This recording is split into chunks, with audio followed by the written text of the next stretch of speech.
and welcome. Thank you for your participation in tuning into this video. My name is Jacob. I'm a medical student and I love to cook. Hopefully you're tuning in because you want to learn more about culinary medicine and how you can still make delicious food while following the DASH or the Mediterranean diet. Before we get started, let's do a quick review of the Mediterranean diet and what that means. So the diet calls for lots of servings of whole grains, vegetables, and fruit, significant lean meat, low-fat dairy, and nuts, seeds, and legumes every day, and careful consumption of fats, oils, and sweets. Most importantly, careful consumption of sodium. For a lot more detail on how much each food group you should be eating on the DASH diet, you can find tons more information online if you search DASH diet in your web browser. Many of the first few search results are great resources with lots of helpful tips. Maybe the most important piece of advice that I can give you to take control of your diet is that you have to be the one to prepare your foods. When cooking at home, you know exactly what's going into your meals and snacks. The more you can cook food for yourself, the better your results are going to be. That means you have to get things like scales and measuring cups to make sure you know what's going into your meals. Today, we're going to make a dish that is perfect to fit into the DASH diet guidelines. We're going to do a saffron, brown, and wild rice blend, and top that with a Cajun succotash and blackened grouper.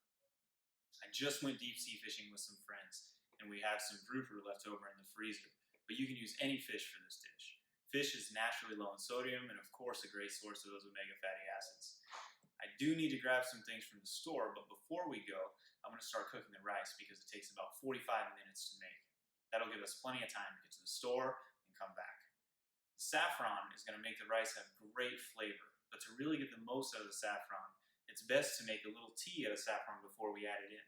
So I'm going to take some hot water and pour it over the saffron strands. And after a couple minutes, add it to our rice.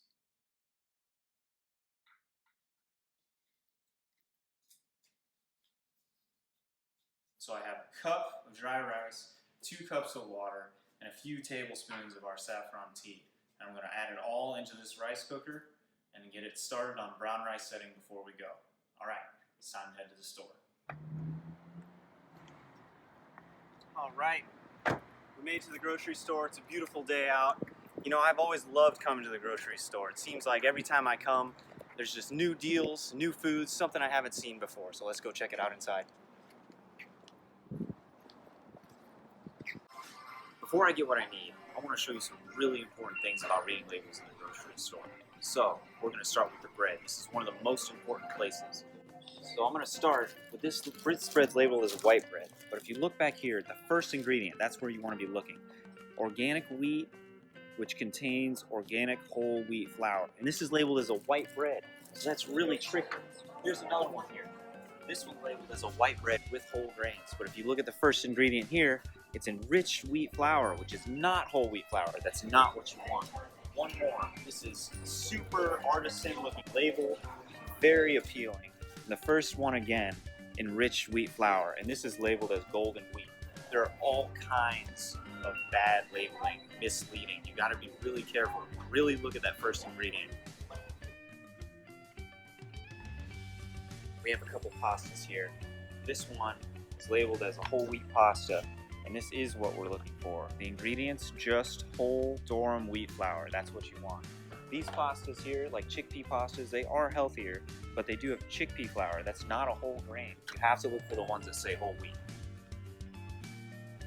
I want to zoom in on this just because of the sodium content. See that? That is 260 milligrams of sodium. And this is for only 3/4 of a pickle spear. This is a really common snack. If you eat a whole pickle spear, you're already eating 300 milligrams of sodium. That's a bunch of your sodium intake for one day, just in one tiny little snack. At the chips, another place we're gonna snack. Really common snack here. I wanna show you how something that looks really healthy on the outside, but if you look at the serving on the back, you can see there's 115 milligrams of sodium for only 1 ounce. And these are for blue corn chips. Something that seems really healthy, but it's not good for the DASH diet. If you look at this, these are vegetable chips. These have only 35 milligrams of sodium for 1 ounce. That's a much better ratio. You're really going to get your money's worth for those snacks.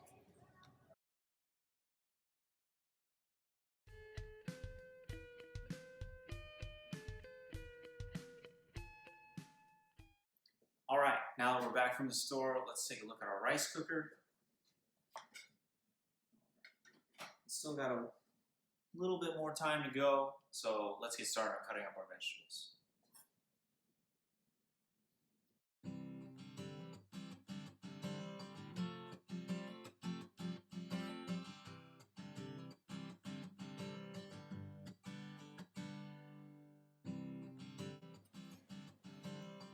All right, real quick for those new to cooking at home, I want to show you a quick and easy way to cut an onion.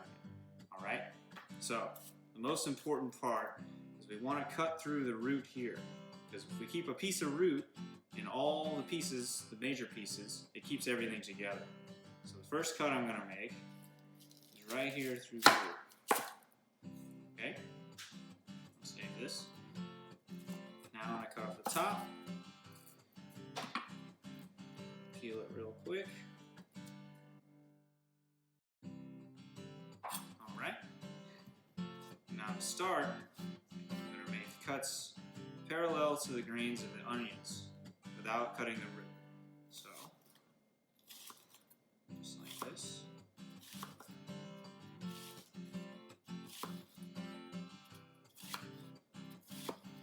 So we have a nice fan of cuts now.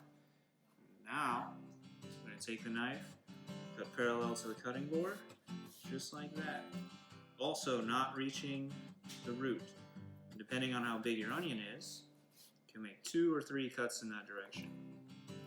Now, we're ready to go straight down. This is going to give us those nice, small, but even pieces. When you get close to the root like this, you don't want to cut your finger, so you can turn it on its side like that. Do the same thing. A couple slits if you hadn't get close enough before. And straight down like that. That way we use all of it. Everything is evenly cut, and that's all we throw away right there, just a little piece of root. First, I want to get my onion, celery, and bell pepper going. These are why we call it the Cajun succotash. They together make the Cajun Trinity. So first though, a little bit ago, I put the pan on and preheated it. So now it's been going on medium heat for a little while. That'll help the oil spread out because it's nice and warm. And if I pour in for just a 1 second, that'll be about a teaspoon or a tablespoon, about 1 tablespoon, sorry. And that's all we need.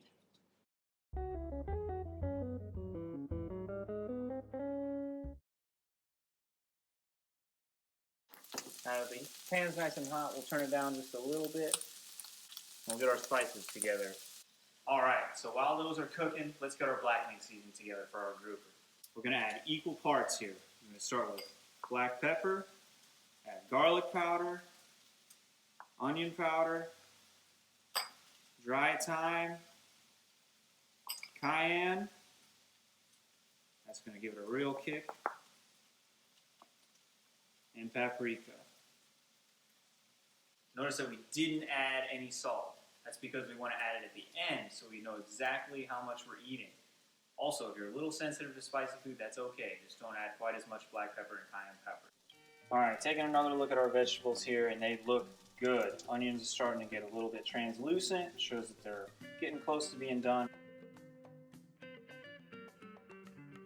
And then, just to marry it closer to the fish, we're going to get our blackening. Oops, made a little mess. Get our blackening seasoning, a good stir, and add just a couple teaspoons of that in there. Really give it a nice little bite.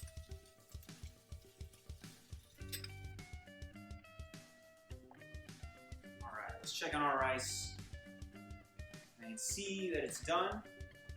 So I'm just going to leave that for now and unplug the cooker. It's just going to stay nice and warm in there. So now, I'm going to take our fish. We have a beautiful grouper here. Now it's nice and dry. And we're going to add our blackening spice to it. And you have big flavors like this cayenne and onion powder, garlic powder, things that are really going to distract you from the fact that there's no salt. So if you had a lot of flavor character on its own without the salt, it's going to help you not use as much salt. Now that we have our seasoning patted on here nicely, we're going to go outside because this might get a little smoky. Let's head outdoors. I just love cooking outside. Usually that means I'm out here on the grill. Today, we've got a single hot plate and our cast iron skillet. I hope this hot plate gets hot enough, because when you're blackening fish, you want your cast iron skillet to be wicked hot as possible. That's how we're going to get that literal blackened spices on the outside. So, have our fish. I'm going to take what's left on the plate and put it on the sides. We don't want any of that blackening spice to go to waste.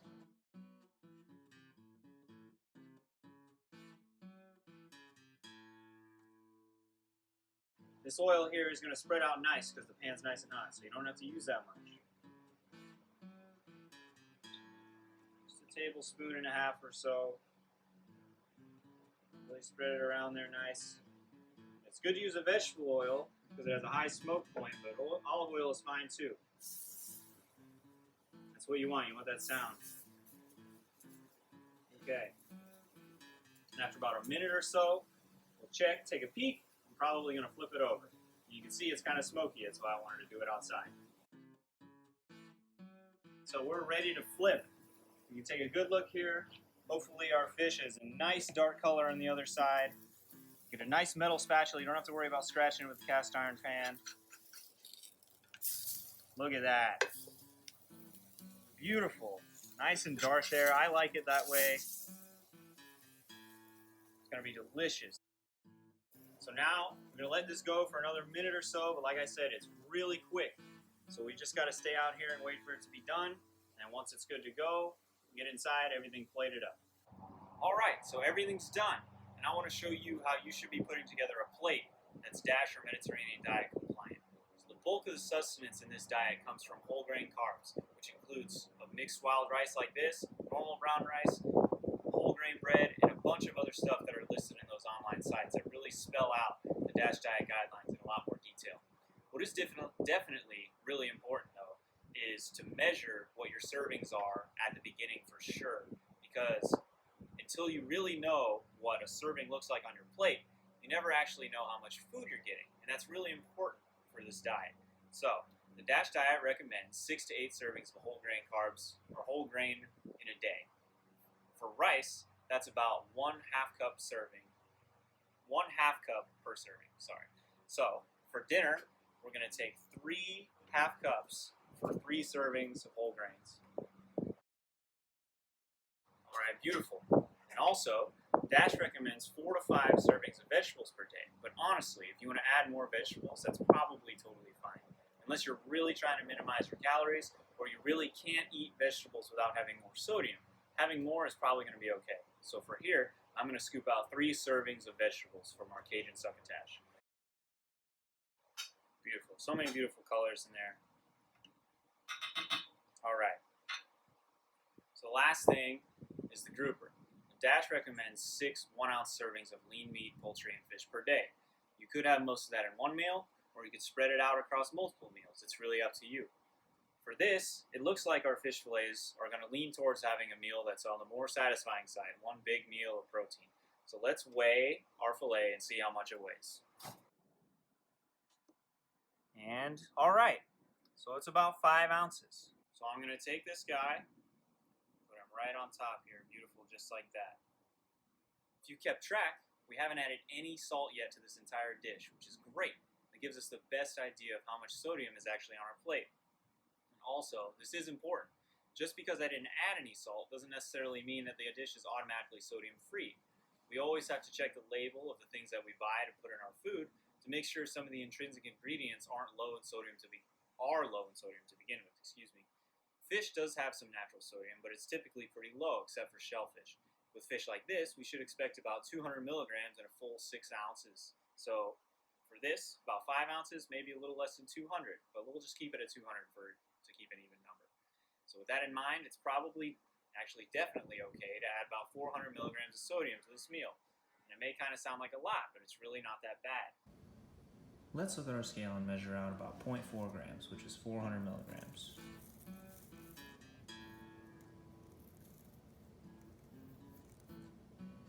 just like that.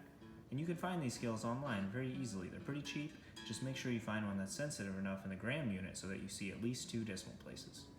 Now that we added the salt, I definitely recommend that you get a container of salt like this for your table. And use coarse salt.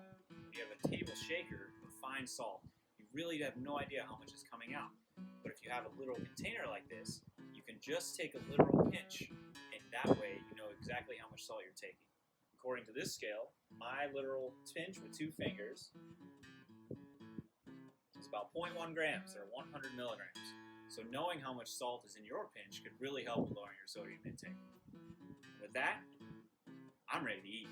Thank you again for tuning in. I really hope some of my tips and some in this dish will inspire you to really lower your sodium intake, cook healthy meals, and not only that, make delicious ones. Until next time, cheers.